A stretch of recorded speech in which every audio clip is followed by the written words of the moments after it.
I'm very happy to welcome Alan Danskin, who is a Meterat coordinator at the at the British Library.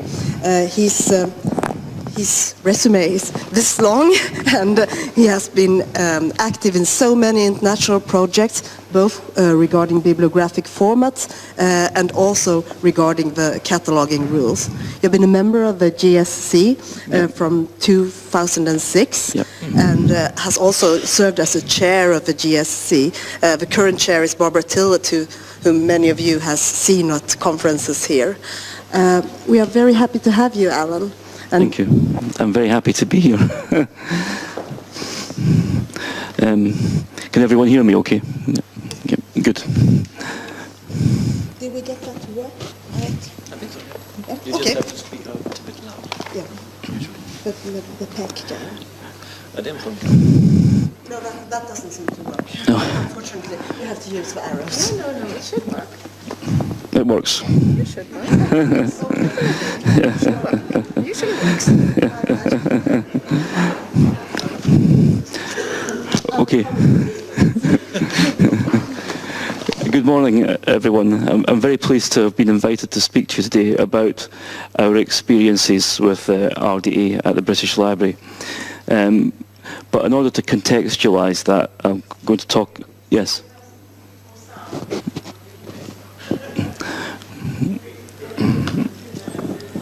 I don't know.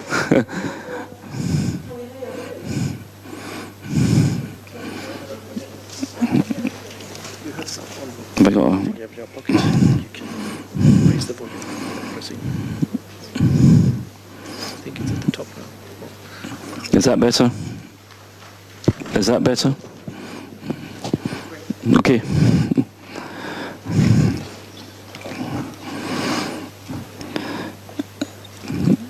So what I was going to cover this morning, I'll talk very briefly about the path from AACR2 to RDA, a bit about how RDA is managed, and then some international perspectives on the current state of RDA.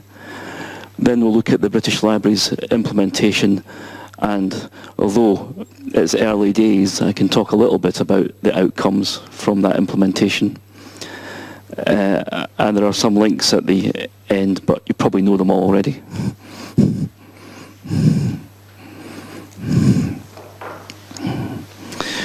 Okay, so from the Anglo-American cataloguing rules to RDA, well, the Anglo-American cataloguing rules were first published back in 1978. That's the second edition, I should say. And over the succeeding years, they were periodically revised. People became dissatisfied during the 1990s about some aspects of cataloguing generally, not just the rules, but also MARC. And so there was a conference held in Toronto in 1997 to think about the future. At the same time, IFLA had commissioned the FRBR work, and the FRBR was published in 1998. And one of the outcomes from the Toronto conference was the decision that a new edition of AACR should be produced, and that was nominally called AACR3 because originality wasn't our strong point.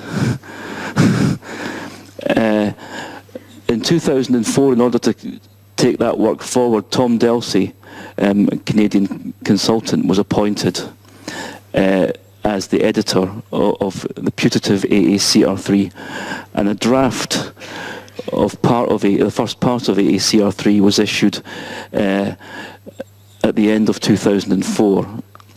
The comments on that draft fell into two categories. Those who didn't like it because it was too conservative, those who didn't like it because it was too radical.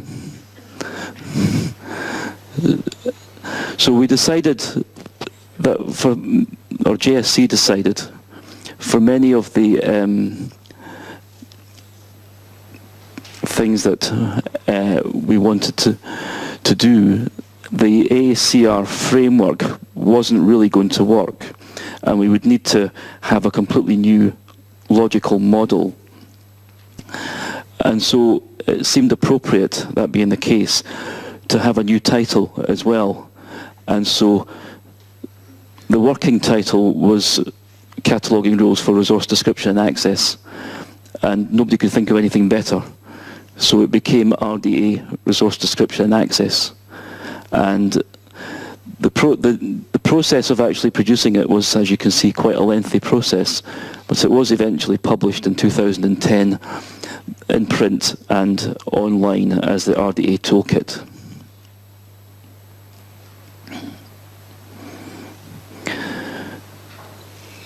The RDA constituencies, these are the bodies that are represented in the governance of RDA. So there are national associations, the American Library Association, Canadian Library Association, SILIP, which is the UK Library Association. And then different national libraries, the British Library, Deutsche National Bibliotek, Library and Archives Canada, Library of Congress, and National Library of Australia. And they populate these different boxes in various ways.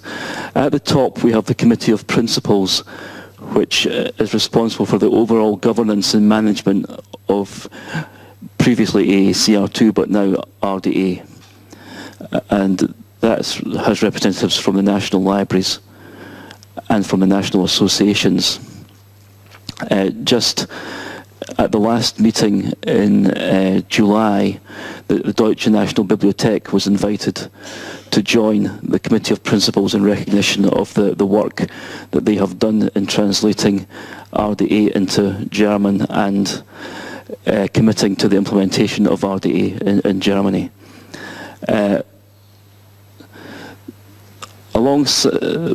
That then governs several other groups are responsible to the Committee of Principals. The co-publishers who basically own the copyright in AACR2 and RDA are the American Library Association, who are the lead publisher, SILIP, which is the UK Library Association, and the Canadian Library Association.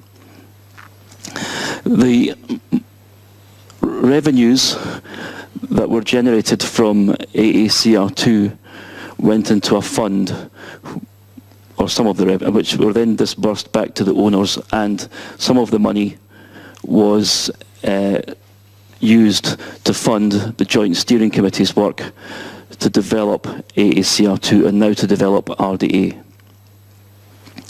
The Joint Steering Committee has editorial responsibility for RDA, and the members of that are the Australian Committee on Cataloguing, Canadian Committee on Cataloguing. Those are joint committees of the National Association and the National Library. SILIP, the British Library, the Deutsche National Bibliotek, which joined in January 2012, yeah, and the Library of Congress. The joint, I'll come back to, so there are actually people behind these boxes. So this is the Joint Steering Committee at our last meeting in Chicago. Barbara Tillett, the chair, is just here holding the virtual Gordon Dunsire, who couldn't attend the meeting in person but was present throughout by web. And Judy Cohagen is the JSC secretary, without whom everything would fall apart.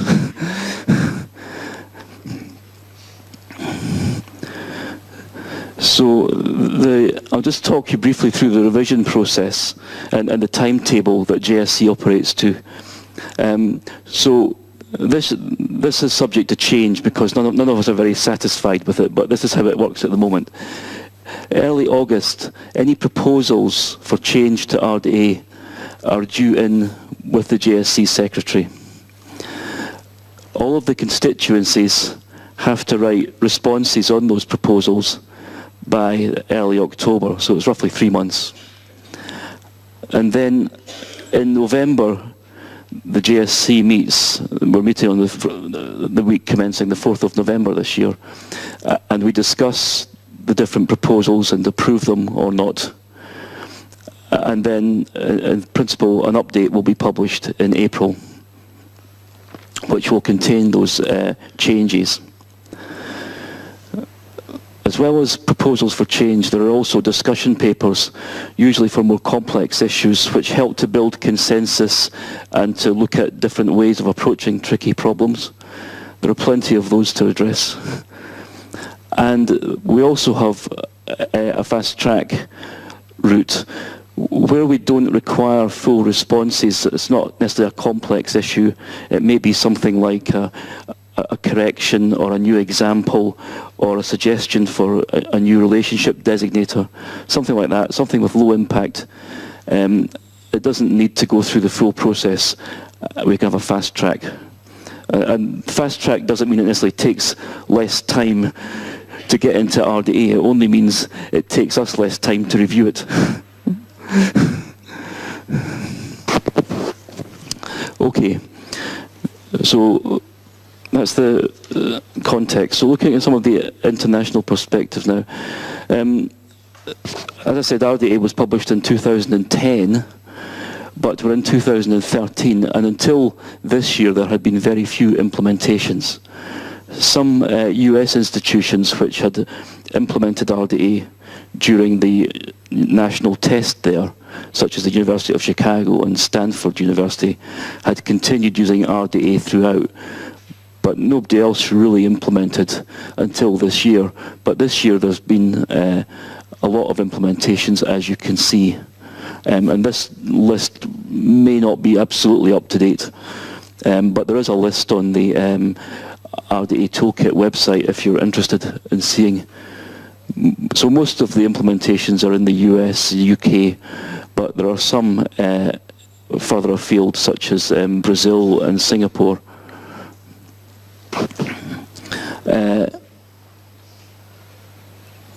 Other implementations are in process. So you can see here that the Philippines has taken a decision to implement this year. There are other institutions that are going to implement in future have decided that they'll implement. Obviously the German-speaking community is in the process of implementing, but that won't be complete for a year or two yet. National Library of Finland said they would implement in 2015. There is a European RDA interest group, which is why I'm here mostly. And we've got 31 members. Of those 31 members, we've been doing a survey over the last month or so. Several members have yet to complete, but the information I've got so far is that 8 have made a decision to implement, which is 4 more than last year, so that's progress.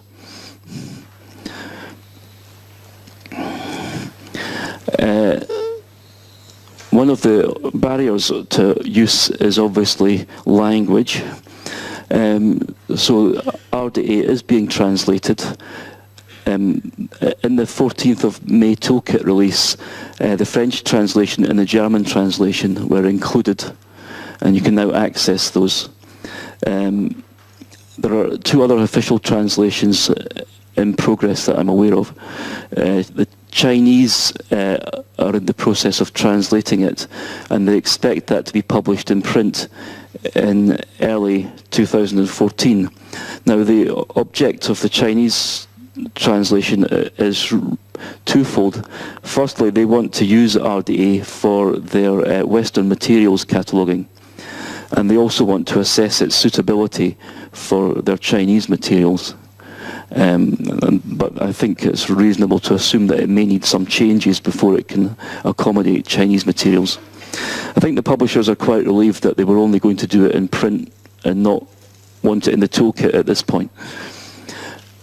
The other translation that's in progress is the Spanish one, which will be available online and print. I'm not sure when that's due to be published. It's being managed by a consortium of Latin American and Spanish libraries. So just to prove that the German translation does actually exist, and the French. You can, anyone who's got access to the toolkit can access the different translations. You could just change your preferred language in the profile and it will show you the appropriate language. I briefly mentioned updates a moment or two ago. So RDA updates.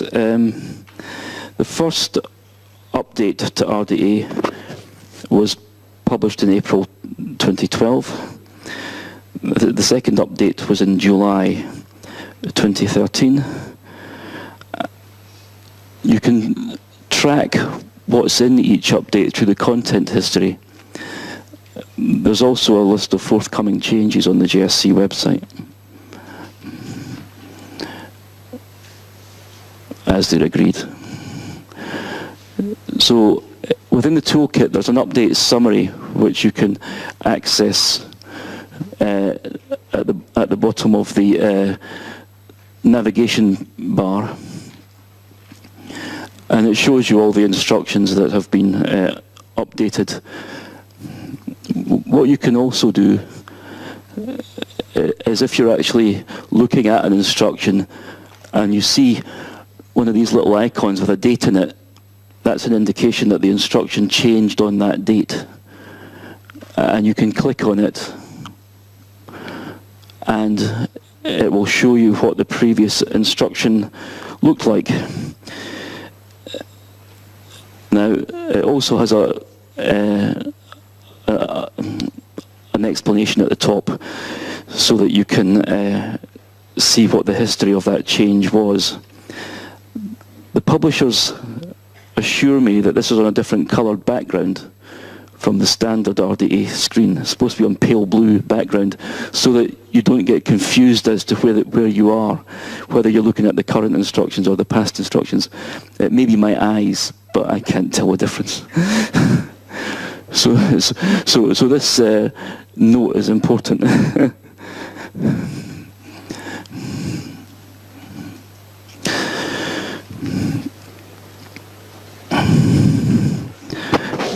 So implementation is really only a beginning.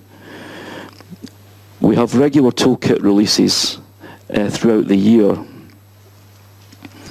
The toolkit itself gets updated by those releases.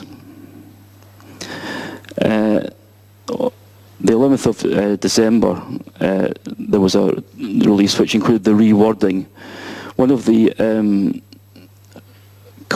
recommendations from the US RDA test was that the wording of RDA was found to be quite complex and difficult, and they wanted it to be simplified.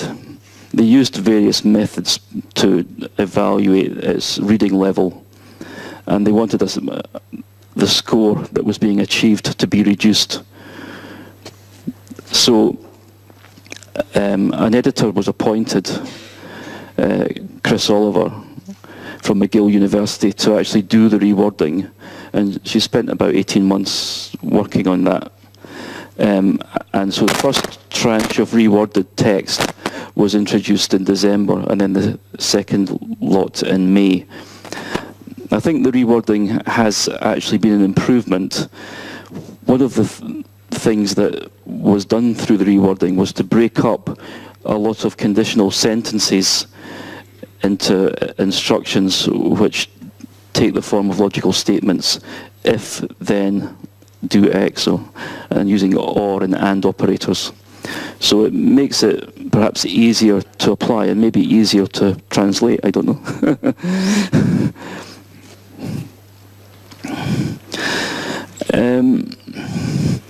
Then, as I said, we had a release in July, and the next release this year will be in November, and we're currently working on the fast-track changes to go into that release. To see when the next release is, you can look on the RDA Toolkit development blog, and you will see some information there about previous releases as well, and also what's planned in the future. And also some issues that are still to be agreed. The development blog is quite interesting because it's a way for people to influence how the toolkit changes as well as how RDA changes in future. So that's the background. Turn to the British Library's implementation. A few facts about the British Library first. So, as I'm sure you know, it's the National Library of the United Kingdom. We have two main sites. One site at St Pancras in London, which is kind of the showy front of house end, where we take all the important visitors. And Boston Spa in Yorkshire, which is where I work, which is where most of the cataloguing is done, most of the back office things are done, most of the IT is based there, human resources is based there, finance is based there, and of course the document supply centre is based there. This unlovely building is where my office is. Well, actually, I don't have an office, I have a desk.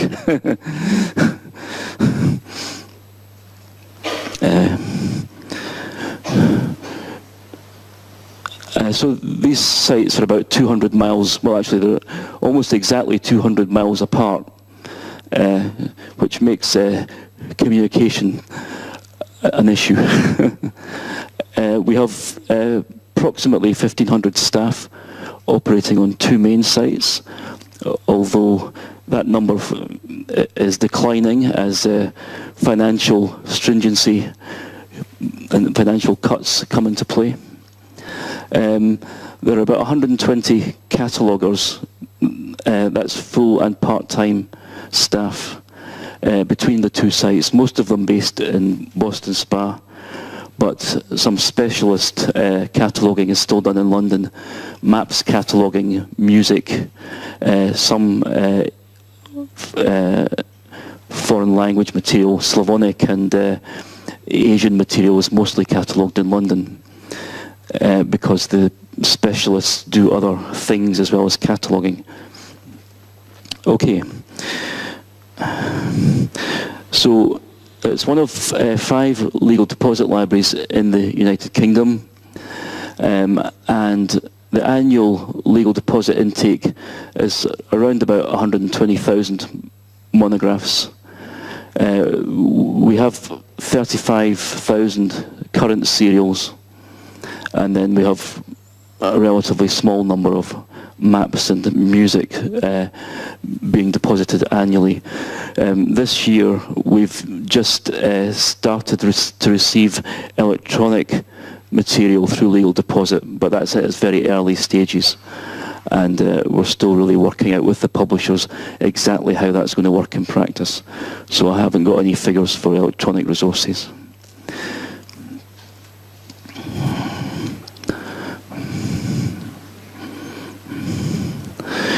Okay, so in terms of RDA, the first thing that I really had to think about was how to justify it.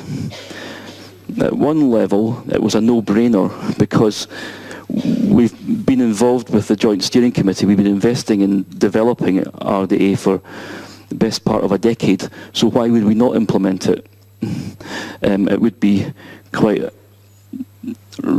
damaging for us if we didn't, I think.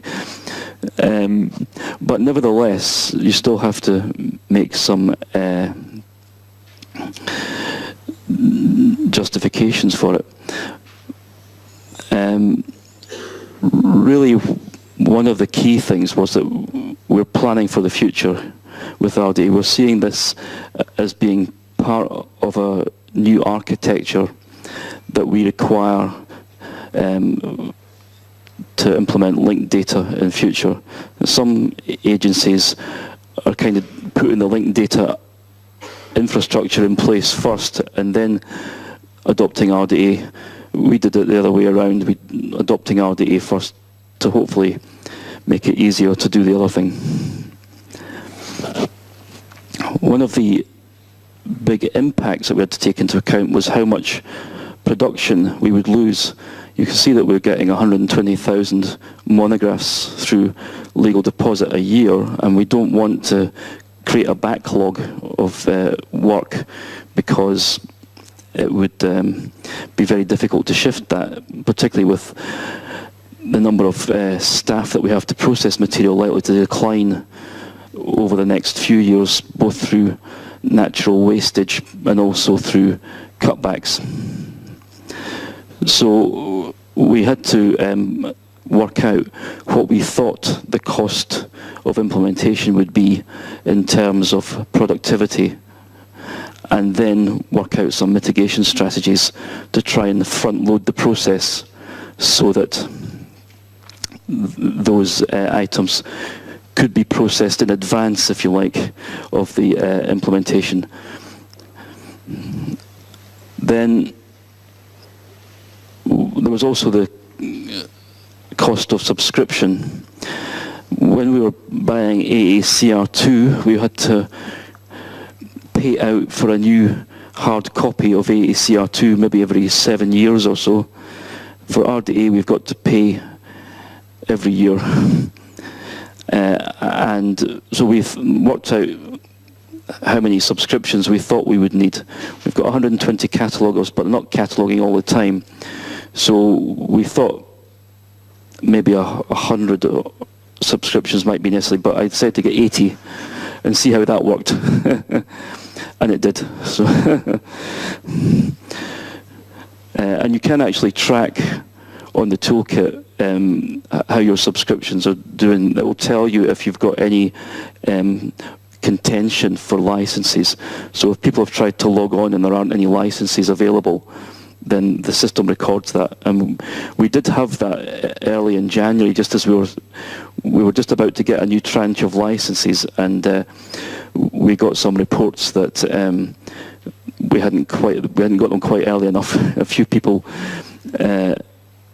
couldn't get on, but it wasn't a big issue, and it was very easy to resolve. Okay, so those were the costs, and they were considerable. I'll have some more costs on actual how much time it took to train people later on, but to balance those we had to find some benefits. Well, as I said, infrastructure is the main benefit that we could see, but we also have, since the 1990s, had a strategy of aligning our standards with North America. So in the 1990s, the library abandoned our own authority file and adopted LC NACO authority file, because it meant we could reuse North American records. And we also adopted, we reintroduced LCSH, Library of Congress subject headings, in preference to an internal subject system, for the same reason that we could reuse records, and there was no point in maintaining our own subject system, because it was just going to be too expensive to have two subject systems. So strategic continuity is important. We wanted to carry on following or working with the Library of Congress, because there's such an overlap between between publishing in North America and ourselves. Other international partners, such as the Library and Archives Canada, National Library of Australia, also going to RDA. So it seemed the right thing to do in terms of where we're going to get records from in future. We also, as I mentioned earlier, thought linked data would be the way to go. And we've done quite a lot of experimenting on linked data over the last few years with the British National Bibliography. Of course, we could see cataloguing benefits from RDA. I think RDA is more consistent than AACR2. One of the problems that people found with AACR2 as it developed, particularly during the 1990s, was the introduction of a lot of case law, very specific instructions to meet very detailed criteria, which confused cataloguers. They were very rarely used. They were maybe only used by one constituency. We liked the sort of much cleaner approach of RDA, which moved away from the classes of materials model with separate chapters for each type of material to a more consistent approach based on the Ferber entities, based on identification of the manifestation, identification of the work, etc. And relating those things together.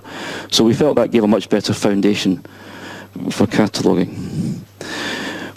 We also liked the fact that authority control was actually an integral part of the instructions, rather than being something that you added on and had to explain to everyone. And that was a really major change that RDA has made, but maybe hasn't been fully recognised. And of course, RDA handles electronic resources much better than AACR2 did, because it's moved away from the class of materials model that AACR2 had. If you've got an electronic map that's published periodically, which AACR2 chapter do you use? That occupies a lot of time. So RDA doesn't force you to make those choices, it allows you to describe it in its own terms. And partly that's because RDA has kind of bitten the bullet and made an effort to separate content from carrier, which AACR2 constantly conflated. And that was another of the, I think, major achievements of RDA, which is maybe under-recognised.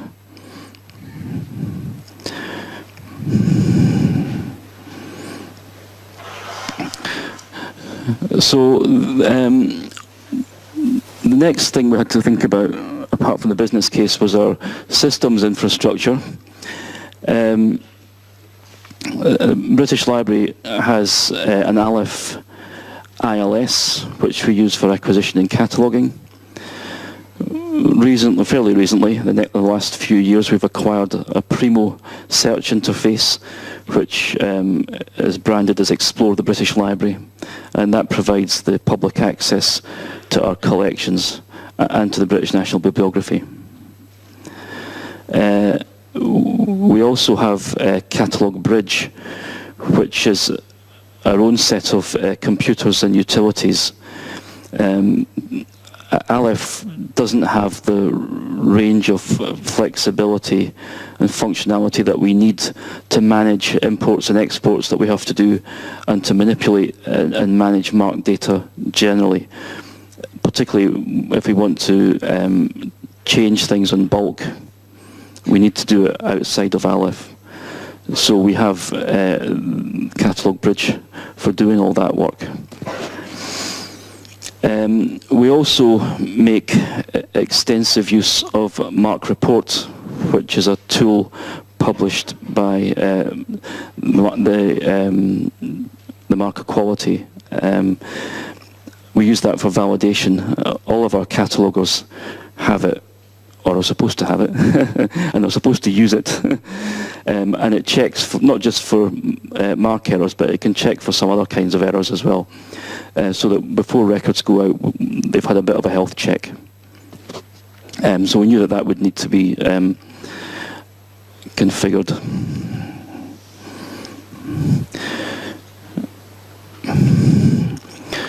So the things that we had to look at, we import data, we export data, so the profiles for doing that had to be checked to see if there was going to be any impact from the changes that were being introduced to Mark in particular to support RDA.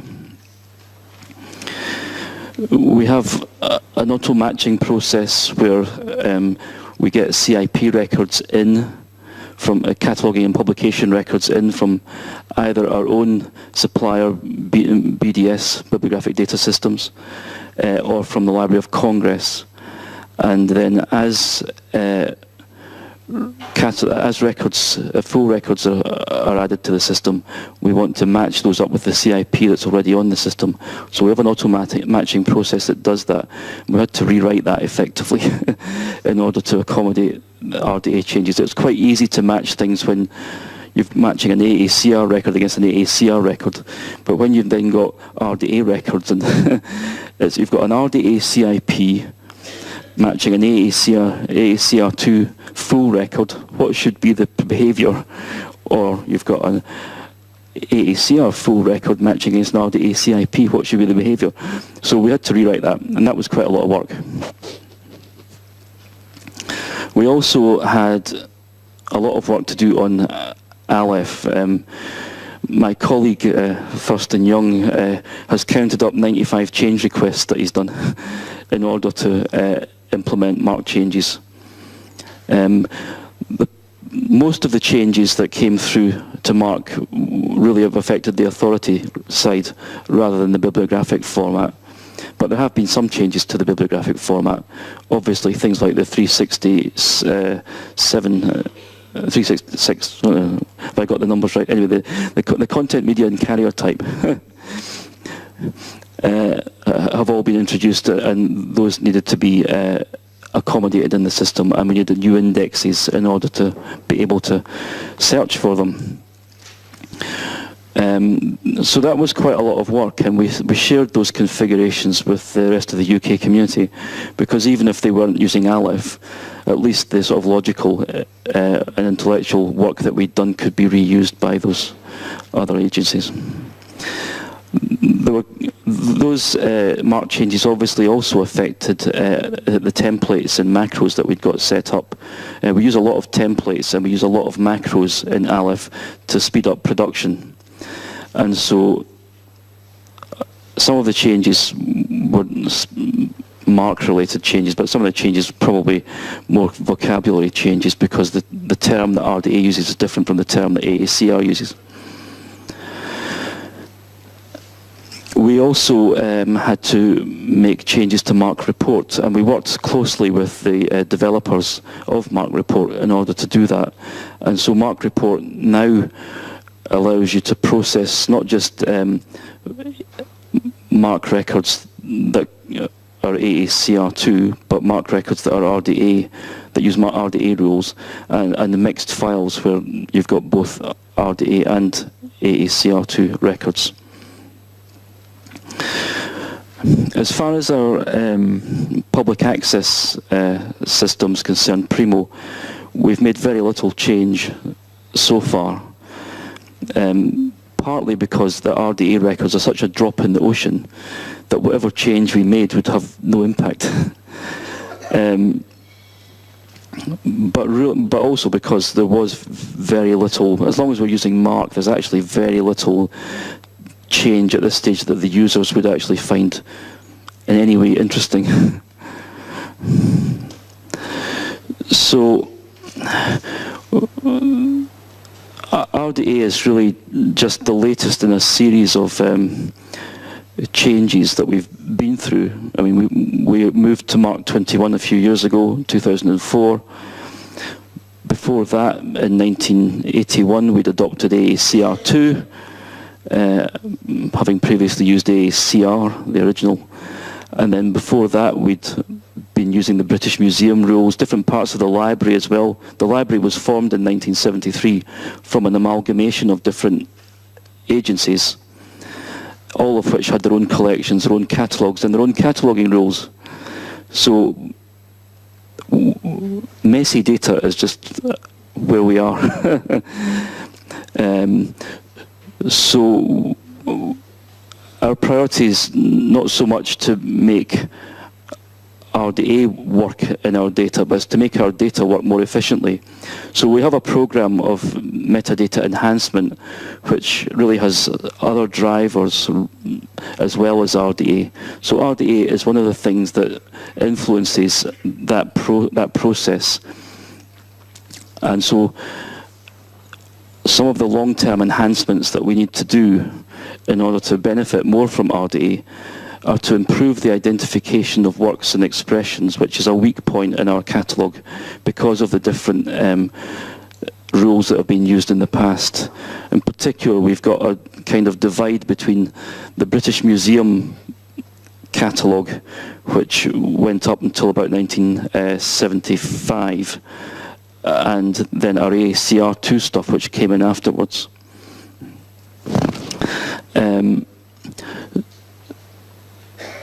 That's a contrast really to our name authorities. Our name authorities are reasonably well handled, although we still have some gaps. But identification of works and expressions is a big weakness. We've also got many attributes that are missing from our legacy data. Because a lot of records were converted from printed catalogues, they don't tell you things like what language the text is, because it was evident to anyone reading the record that it was in French or Swedish or whatever it happened to be, but it's not evident to a computer. So we're working on different ways that we can enrich those attributes, and that will help us to identify the works and expressions. So as far as we're concerned, hybrid records are a fact of life. We had a lot of discussion about how we were going to handle records that were AACR2 and now would have bits of RDA data associated with them. And one of the key decisions we made early on is that we were not going to have people working in AACR2 and RDA. They would be working in RDA, and AACR2 would be history. So when we update a record now, we update it as if it was RDA, but we don't necessarily update the whole record. We update the bits that need to be updated. We just couldn't justify doing anything else. We couldn't have the resources to do it.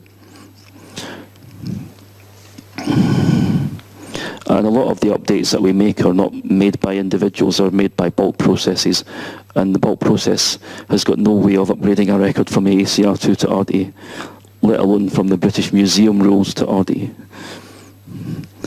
Okay, so training. We trained, seems incredible, 227 staff, of whom 121 were cataloguers, and 106 were support staff. Those are staff who work in acquisitions, who do copy cataloguing, that kind of thing.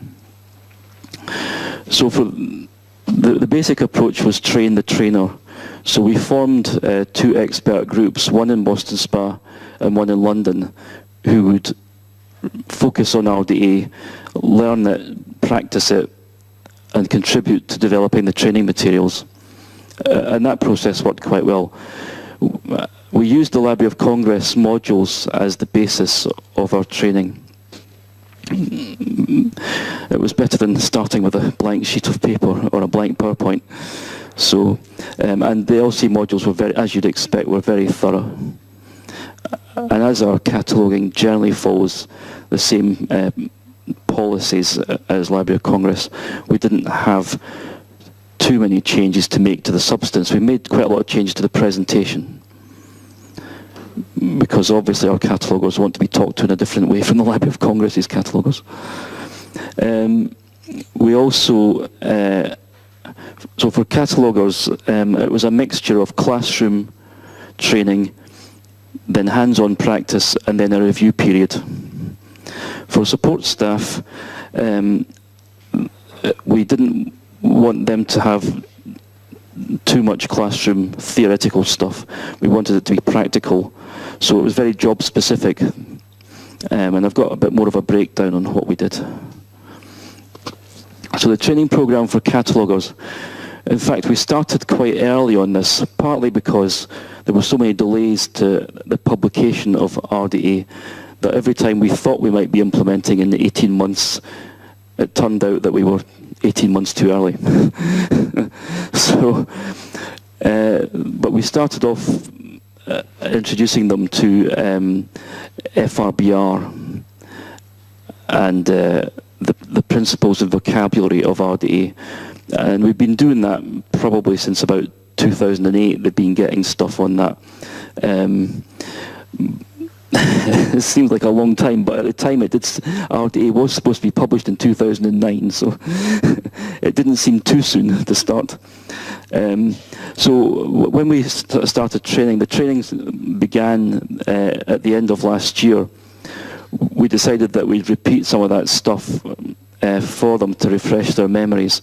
So in December, the Boston SPA cataloguers had 2 hours on FRBR and RDA, and 2 hours on the toolkit. The 2 hours is probably a lot of time to spend on the toolkit, but they hadn't seen it before, so it was worthwhile. And then that was repeated in London in January. And then the training, there were 6 modules that we delivered to staff, as I said, based on the Library of Congress PowerPoints, and those ran over 5 days. Generally it worked that they would go to the classroom in the morning, and then in the afternoon they would practice whatever they learned. And then once they'd completed all the modules, they went into a review period which lasted, depending on the individual, for 5 to 10 days, where the work was checked and fed back to them. In addition to that, some people who have got specialist skills, so music cataloguers, for example, serials cataloguers, had additional sessions. I should also say that our authority control cataloguing had all been done earlier. So the authority control team started training much earlier than the bibliographic cataloguers, partly because of the enthusiasm of the authority control manager for RDA. He really wanted to get on with it because he liked it so much. So I was quite happy with that. So we actually implemented RDA for our authority file much earlier. I think it was in, we actually effectively implemented RDA for authorities in October of 2012, which was about 5 months before we implemented for bibliographic. So, the training program for so these were the modules that the catalogers had to go through. Yes, the first set were mandatory, so everyone had to do these. So identifying manifestations and items, describing carriers, identifying works, identifying expressions and describing content, relationships between entities, authority control. There were 2 optional modules, and these we put on at the end, largely because we didn't have time to do them at the beginning. But we thought it would be quite good, because one of the things that catalogers said was, well, actually not much is changing. We're going through all this, and why are we doing this? Because there isn't that much change. We're still using Aleph, we're still using Mark, and we've changed some instructions and so forth. But and so we wanted to show them really why we're doing this. So Ferber for the Terrified was a kind of introduction to some of the benefits that you can get from Ferber through relating things together. And making the relationships explicit.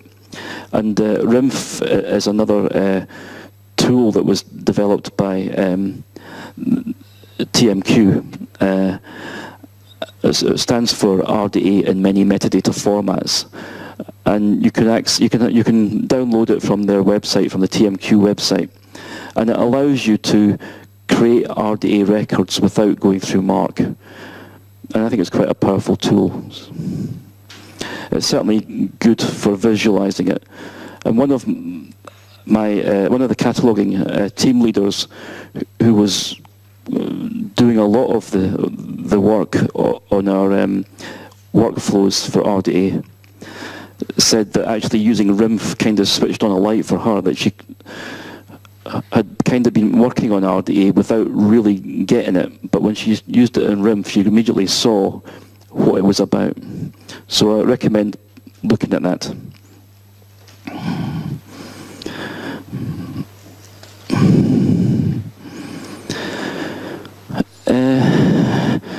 Yeah, so the people who weren't cataloguers, acquisition staff, copy cataloguers, finishing staff, their training was much more job focused. They had 2 classroom sessions. All the training for the support staff and for the cataloguers was based around teams.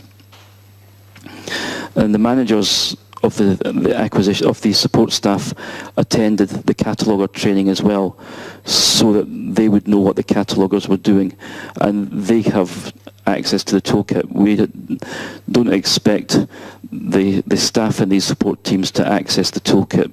We just expect them to use their job-focused documentation. Probably the biggest problem we had with training was room availability. It's just practical stuff. It wasn't so much delivering the training and developing the training, although it didn't help that LC changed all their modules last summer, just when we thought we'd finished. But the biggest problem we had was that room availability was for extended periods, particularly in St Pancras, was a problem. But it was also a problem in Boston Spa because they found asbestos in several of the buildings, and so we never knew which rooms were going to be available at any time as they were clearing out the asbestos. So make friends with your training manager, because they are worth their weight in gold at sorting out meeting rooms. Okay, so the total time that we spent was almost 1,000 days of training across our 200 staff that were being trained. So that worked out, I worked it out, that was about 4.5 people worth.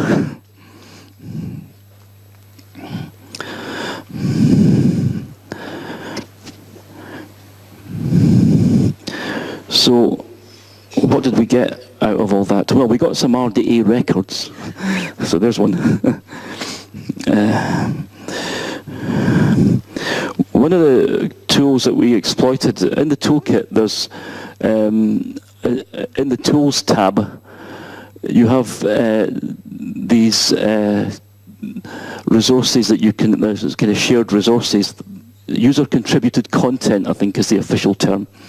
And one of them is the workflows. So we decided to create workflows for our main content streams. For several reasons. We think it's it provides a narrative for application. One of the drawbacks of the RDA approach is that, unlike AACR2, where you had a clear approach through an individual chapter, you could just follow the instructions in the chapter. In RDA, you get directed all over the place as you're creating your record. So we wanted to give people a narrative for doing that, particularly at the outset. So we've so far done workflows for monographs, music scores, serials, name authorities. There's also, I think, one for maps. It might not have been published yet. Anyway, when we become confident that they're fit for wider use, we will publish them in the toolkit. Some of them we still keep just for the use internally. But you can see these ones here are all the ones that have been published, at least at the time when I made this slide. And this has been a really useful tool, not just for our staff, but for staff in other libraries. We've had lots of positive feedback about them. People find it a useful way of navigating around RDA. What we can also do from here is we can put all the kind of tools in one place. So it provides a narrative, but it provides links out both to the RDA instructions, but also to MARC and to our internal policy documents. So the catalogers have got everything in one place. It was quite a lot of work to do, though. And we have to maintain it, obviously. Every time there's an update, we have to check what the impact is. So it's powerful, but it's not cost-free. These are, the figures are slightly out of date, but when I asked my colleague to find out what we'd produced back in July. This was how many RDA records we'd got. You can see that the number of authority records is very large, and that was because this count was done after the Library of Congress and OCLC had redistributed the authority records that had been upgraded to RDA.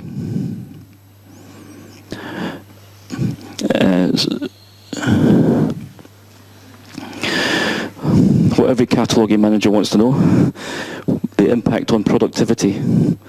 During the whole training process, we suspended individual productivity targets.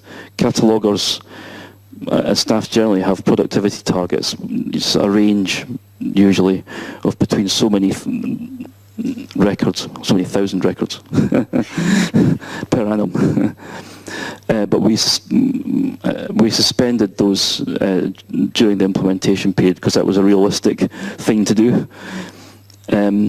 We had estimated that we'd lose about 20,000 or so records. Actually, it was about 25,000 at the end of the year. But the mitigation strategies that we put in place, outsourcing some material, moving some stuff out of the backlog, that meant we actually still achieved our production target at the end of the production year. So, and how did it affect individual cataloguers' productivity? Well, not much. We didn't see any significant improvement in productivity, but we didn't see any disastrous decline in productivity. It's remained more or less stable.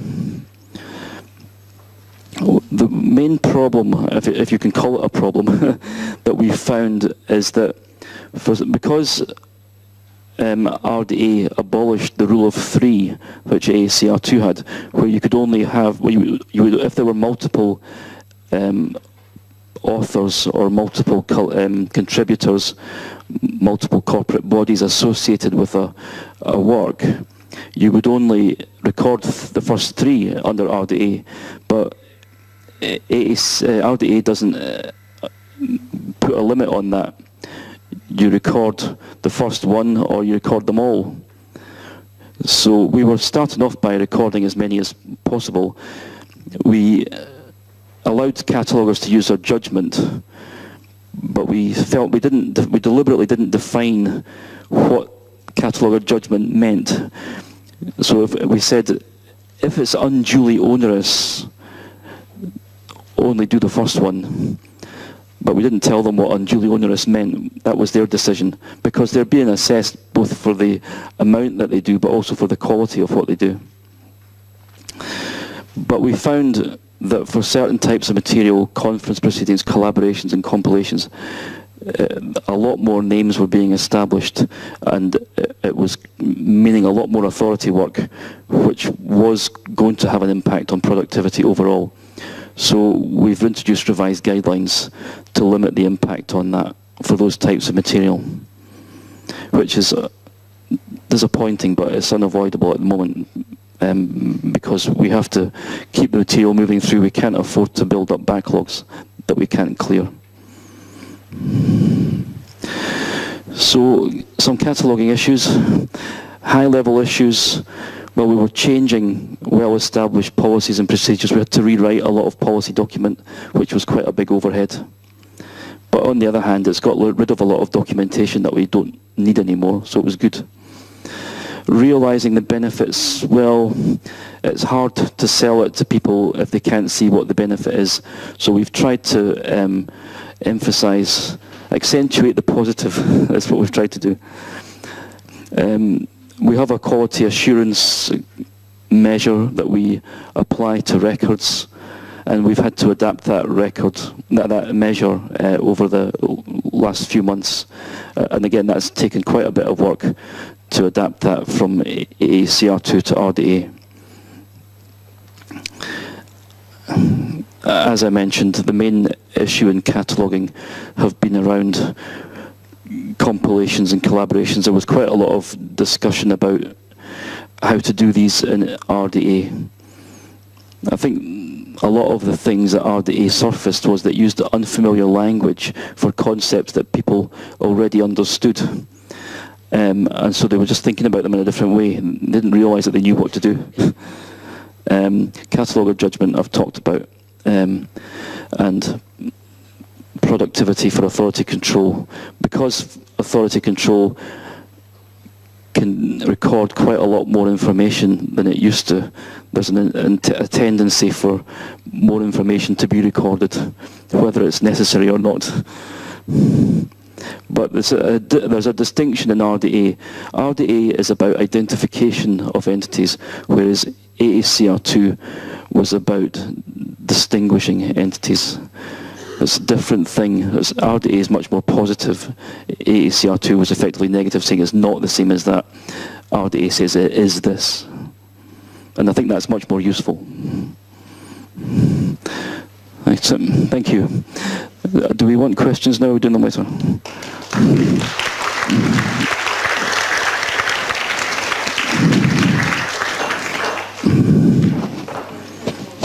Sure, questions, and then we'll have another.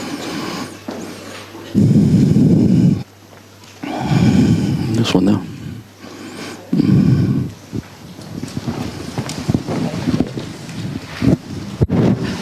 Did you reintroduce the rule of 3? No. But what did you do? We said to do the minimum, which is to record the first. The first one, so fewer than before then? Yeah.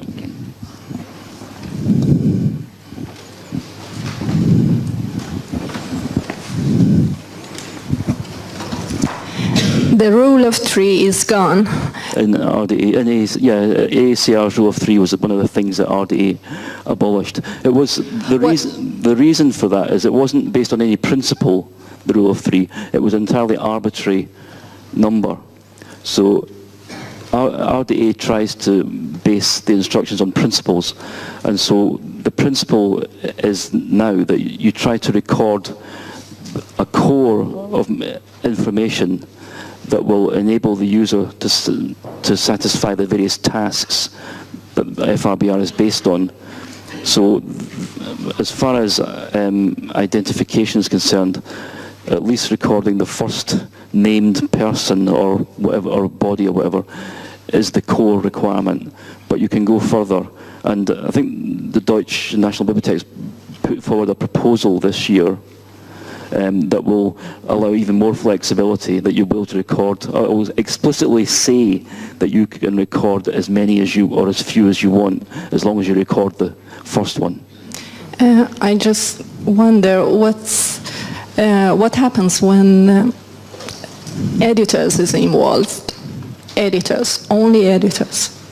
Well, it depends how many there are. More than 2? Well, I mean, any institution can set its own policies. We've set our policy for the moment because we couldn't sustain the amount of authority work we were doing. So you can record, I mean, RDA doesn't prevent you from recording all of the editors. That's our policy at the moment, is to only record the first one if there are a lot of them.